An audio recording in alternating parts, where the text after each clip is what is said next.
Hashtag vers un métier, c'est le nom de l'opération lancée en septembre dernier par le gouvernement. Son but principal, renforcer l'accompagnement des entreprises face aux difficultés de recrutement qu'elles rencontrent.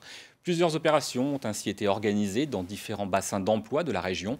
Aujourd'hui à Brest, elle était ciblée sur les métiers du numérique. Arthur Konanek, Florence Malézieux.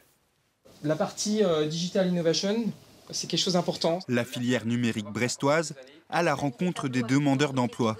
Ce secteur souffre. Près de 200 postes sont actuellement vacants, rien que sur la métropole. C'est un métier en tension en France, qui est là depuis déjà quelques années. Et sur Brest, on va avoir une difficulté particulière par rapport au fait qu'on est aussi sur une pointe et qu'on aura peut-être moins de mobilité par rapport au bassin parisien, par exemple. Et pourtant, la part du numérique est appelée à grandir dans tous les domaines. Depuis 2017, le nombre de salariés a augmenté de 3%.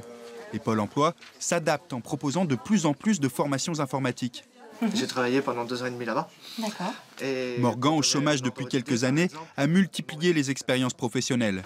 Tour à tour restaurateur, ébéniste et charpentier, il a toujours eu pour passion l'informatique, sans jamais obtenir de diplôme. Il est aujourd'hui intéressé par une formation de testeur.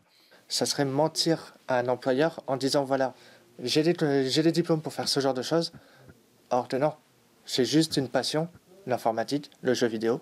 Je ne vais pas mettre en avant quelque chose qui est ma passion si je n'en ai pas les certifications derrière. De par sa formation qu'il a suivie avant, l'ébénisterie, etc., effectivement, spontanément, vous n'allez pas dire « cette personne va faire de l'informatique ». Mais par contre, il a un état d'esprit. C'est quelqu'un, quand il dit « moi, je sais me projeter, etc., de faire de la 3D », il a un état d'esprit cartésien. La semaine prochaine, le Pôle emploi brestois invitera les recruteurs de l'industrie, un secteur lui aussi en manque de main-d'œuvre.